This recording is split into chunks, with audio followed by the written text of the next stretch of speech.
আসসালামু আলাইকুম প্রিয় দর্শক, আমি একটা ছোট মানুষ, একটা বড় প্রশ্ন করি। আমার এই বড় প্রশ্নটা হলো, অন্তর্বর্তীকালীন সরকারের প্রধান উপদেষ্টা ডক্টর মোহাম্মদ ইউনূস, তিনি কি সরকারি দায়িত্বে স্থায়ী হতে চাচ্ছেন? মানে উনি কি অনেক দিন ধরে সরকারের বিভিন্ন গুরুত্বপূর্ণ যে দায়িত্বগুলো তিনি আছেন, এরকম কোনো একটা দায়িত্বে দীর্ঘদিন মন্থক অথবা আমৃত্যু থাকার একটা আকাঙ্ক্ষা মনের মধ্যে লালন করছেন? আপনি হয়তো বলবেন, এ ধরনের প্রশ্ন কেন করছি? হ্যাঁ, সেটা আমি ব্যাখ্যাটা দিচ্ছি। বেশ কিছুদিন আগের কথা, ধরেন মাস 3 হবে, যখন বাজার ব্যবস্থা ভালো চলছিল না, মানুষের নানা রকম অভাব অভিযোগ খুব তীব্র হয়ে দেখা দিয়েছিল, তখন আমার সঙ্গে গ্রামীণে দীর্ঘদিন কাজ করেছেন, দীর্ঘদিন ধরে কাজ করেন এমন একজন উচ্চ পর্যায়ের মানে ব্যক্তির সঙ্গে আমার একটু কথা হচ্ছিল। তো আমি বলছিলাম ওনাকে যে, যেরকম একটা এলোমেলো অবস্থা দেখছি, এমন কি হতে পারে যে ডক্টর ইউনূস রাগ করে বললেন যে আমি আর এই সমস্ত ঝামেলার মধ্যে নাই, আমি আমার জগতে চলে যাই। উনি কিন্তু প্রায়ই বলতেন যে এটা আমার জগৎ না, আমার জগৎ আরেকটা, আমি সেখানে থাকবো, গবেষণা করব, কথা বলবো, বিভিন্ন দেশে বিদেশে সেমিনারে অংশ নিব, এরকম একটা। তখন উনি আমাকে অবাক করে দিয়ে বললেন, না আপনারা ওনাকে চেনেন না। আমি বলছি মানে?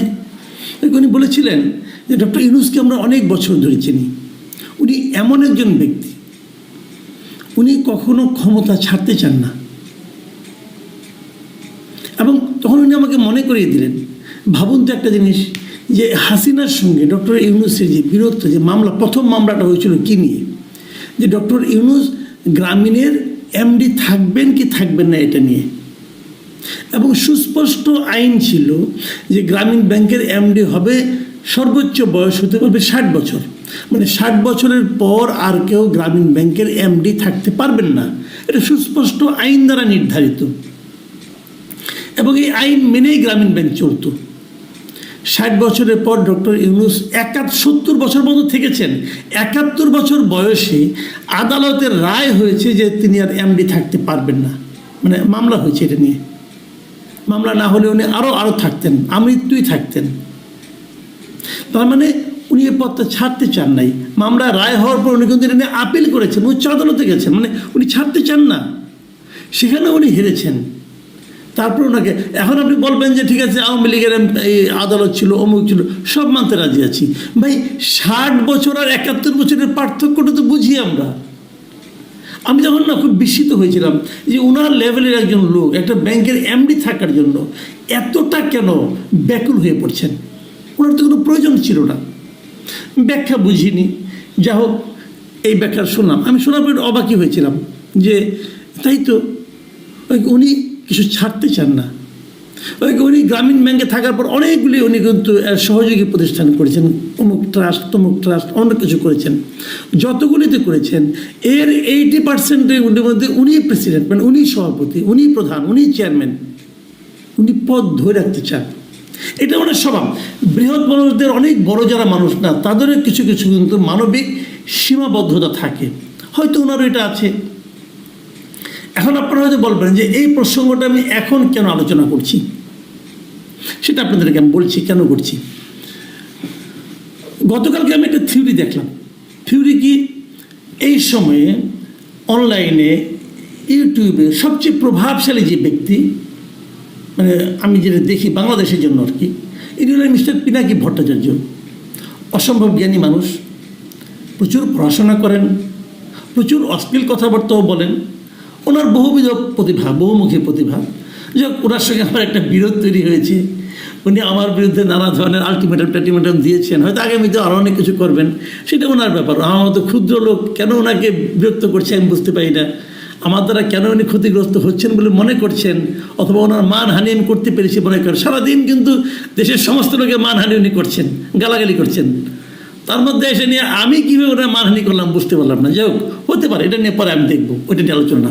কিন্তু কালকে উনি একটা চমৎকার ভিডিওটা আমার ভালো লাগছে। সত্যি কথা বলি, আমি বটম লাইন ভিডিওটা আমি মন দিয়ে দেখেছি, আমার ভালো লেগেছে।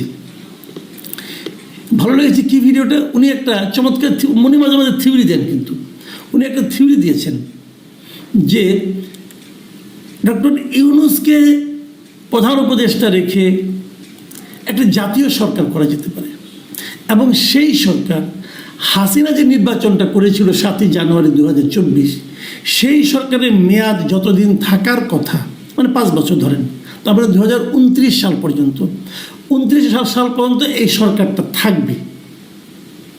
তাহলে 29 সাল পর্যন্ত কে থাকবে সরকার প্রধান? ডক্টর ইউনূস। 29 সাল পর্যন্ত, যদি 29 সাল পর্যন্ত উনি থাকেন, তাহলে যে জিনিসটা হবে, তখন ওইখানে একটা জাতীয় সরকারের মতো হবে, এবং সেই সরকারের উপপ্রধান উপদেষ্টা হবেন তারেক রহমান, এবং তারপর বর্তমান যে উপদেষ্টা পরিষদ আছে, এই উপদেষ্টা পরিষদে যারা খুব ভালো করছেন তাদেরকে রাখা হবে, বাকিদেরকে বিদায় করে দেওয়া হবে, এবং উপদেষ্টা পরিষদে বিভিন্ন পলিটিক্যাল পার্টির প্রতিনিধিরা ঢুকবে, কেবল আওয়ামী লীগ এবং ওই ফ্যাসিবাদী যারা দোষর ছিল তারা বাদ দিয়ে ঢুকবে। এই সরকার 2029 সাল পর্যন্ত রান করবে।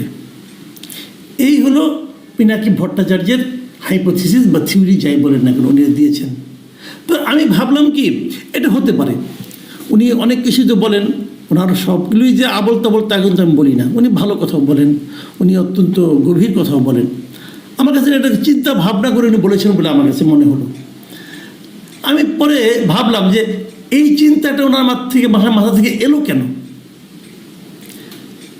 এই জিনিসটা একটা ছোট ঘটনার প্রেক্ষিতে আজকে একটা মানে হঠাৎ করে দেখ সমসাময়িক টাইমে হয়েছে।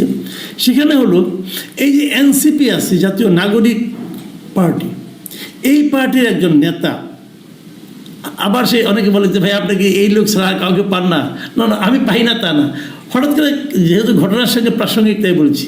এই সার্জিস আলম সে আবার একটা পোস্ট দিয়েছে শনিবার দিন।